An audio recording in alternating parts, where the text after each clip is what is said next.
The Grandeurs of Despair. The Grandeurs of Despair. Chapter 1. The Flag. Act First. As yet, nothing had come. 10 o'clock had sounded from St. Mary. Enjolras and Combeferre had gone and seated themselves, carbines in hand, near the outlet of the grand barricade. They no longer addressed each other, they listened, seeking to catch even the faintest and most distant sound of marching. Suddenly, in the midst of the dismal calm, a clear, gay, young voice, which seemed to come from the Rue Saint-Denis, rose and began to sing distinctly, to the old popular air of By the Light of the Moon. This bit of poetry, terminated by a cry like the crow of a cock. Morne n'est en larmes. Morne Amy Bugo. Prête moitié gendarmes. Pour leur dire un mot. En capote bleue. Le poule au shako. Voici la banlieue. Cocorico. 54. They pressed each other's hands. That is Gavroche, said Enjolras. He is warning us, said Combeferre. A hasty rush troubled the deserted street. They beheld a being more agile than a clown climb over the omnibus, and Gavroche bounded into the barricade, all breathless, saying, "My gun! Here they are!" An electric quiver shot through the whole barricade, and the sound of hands seeking their guns became audible. "Would you like my carbine?" said Enjolras to the lad. "I want a big gun," replied Gavroche. And he seized Javert's gun. 2 sentinels had fallen back, and had come in almost at the same moment as Gavroche. They were the sentinels from the end of the street, and the vidette of the Rue de la Petite Truanderie. The vidette of the Lane des Preachers had remained at his post, which indicated that nothing was approaching from the direction of the bridges and Halles. The Rue de la Chanvrerie, of which a few paving stones alone were dimly visible in the reflection of the light projected on the flag, offered to the insurgents the aspect of a vast black door vaguely opened into a smoke. Each man had taken up his position for the conflict. 43 insurgents, among whom were Enjolras, Combeferre, Courfeyrac, Bossuet, Joly, Bahorel, and Gavroche, were kneeling inside the large barricade. With their heads on a level with the crest of the barrier, the barrels of their guns and carbines aimed on the stones as though at loopholes, attentive, mute, ready to fire. 6, commanded by Fully, had installed themselves, with their guns leveled at their shoulders, at the windows of the 2 stories of Corinthe. Several minutes passed thus, then a sound of footsteps, measured, heavy, and numerous, became distinctly audible in the direction of St. Leu. This sound, faint at first, then precise, then heavy and sonorous, approached slowly, without halt, without intermission, with a tranquil and terrible continuity. Nothing was to be heard but this. It was that combined silence and sound of the statue of the commander, but this stony step had something indescribably enormous and multiple about it which awakened the idea of a throng, and, at the same time, the idea of a spectre. One thought one heard the terrible statue legion marching onward. This tread drew near. It drew still nearer, and stopped. It seemed as though the breathing of many men could be heard at the end of the street. Nothing was to be seen, however, but at the bottom of that dense obscurity there could be distinguished a multitude of metallic threads, as fine as needles and almost imperceptible, which moved about like those indescribable phosphoric networks which one sees beneath one's closed eyelids, in the first mists of slumber at the moment when one is dropping off to sleep. These were bayonets and gun barrels confusedly illuminated by the distant reflection of the torch. A pause ensued, as though both sides were waiting. All at once, from the depths of this darkness, a voice, which was all the more sinister, since no one was visible, and which appeared to be the gloom itself speaking, shouted, Who goes there? At the same time, the click of guns, as they were lowered into position, was heard. Enjolras replied in a haughty and vibrating tone. The French Revolution. Fire! Shouted the voice.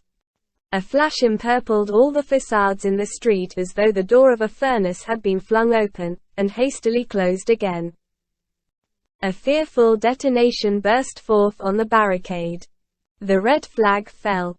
The discharge had been so violent and so dense that it had cut the staff, that is to say, the very tip of the omnibus pole. Bullets which had rebounded from the cornices of the houses penetrated the barricade and wounded several men.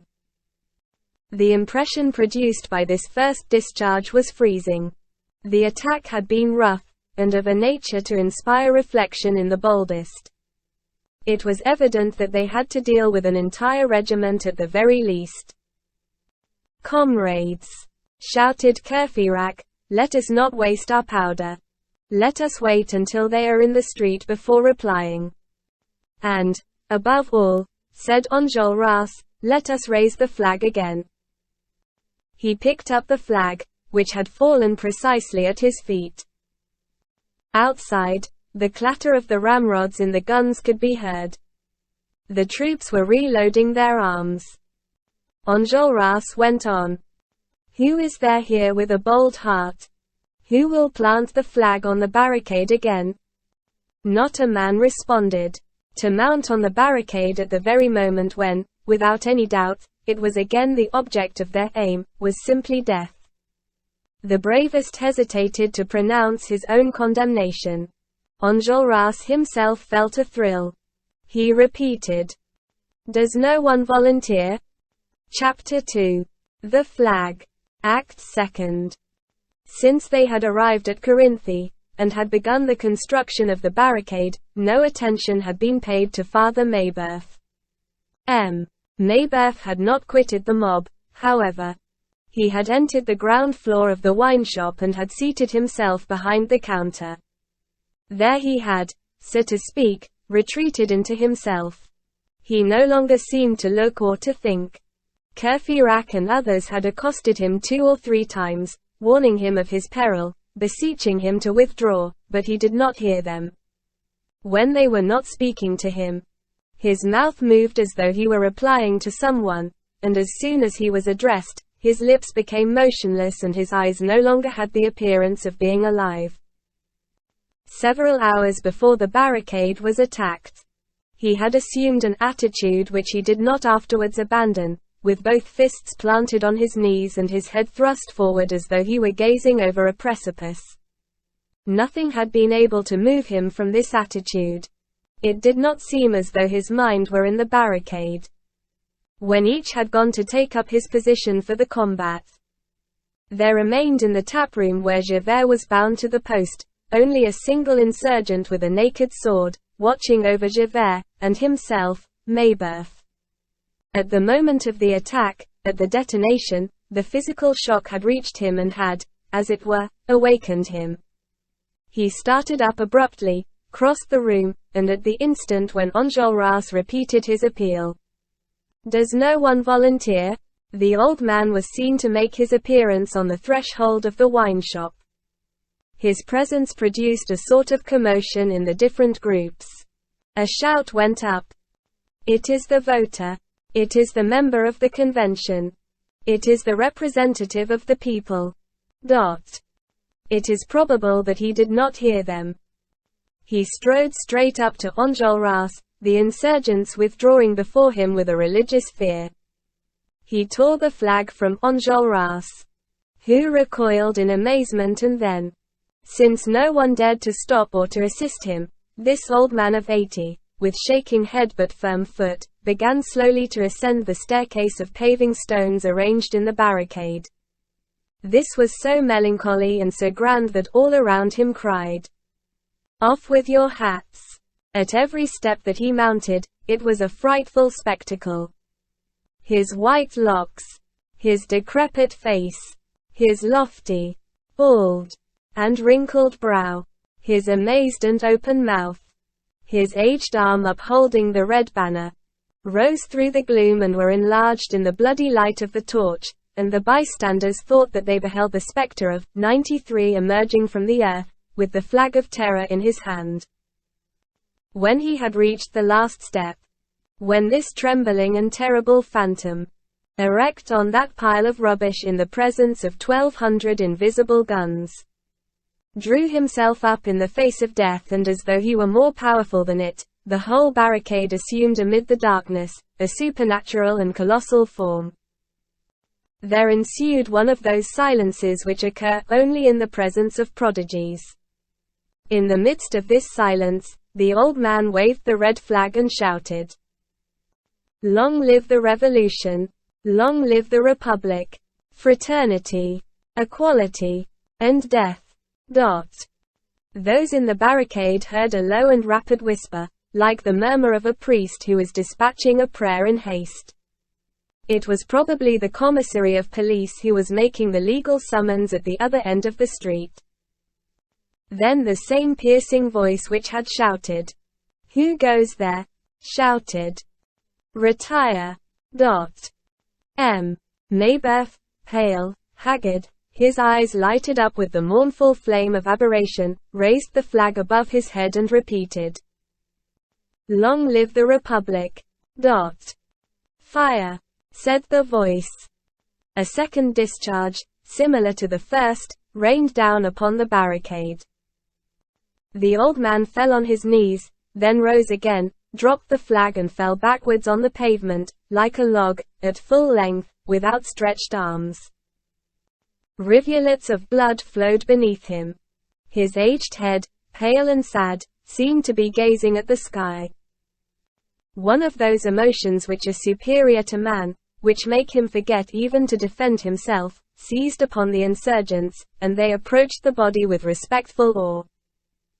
What men these regicides were, said Enjolras. Courfeyrac bent down to Enjolras' ear. This is for yourself alone, I do not wish to dampen the enthusiasm. But this man was anything rather than a regicide. I knew him. His name was Father Mabeuf.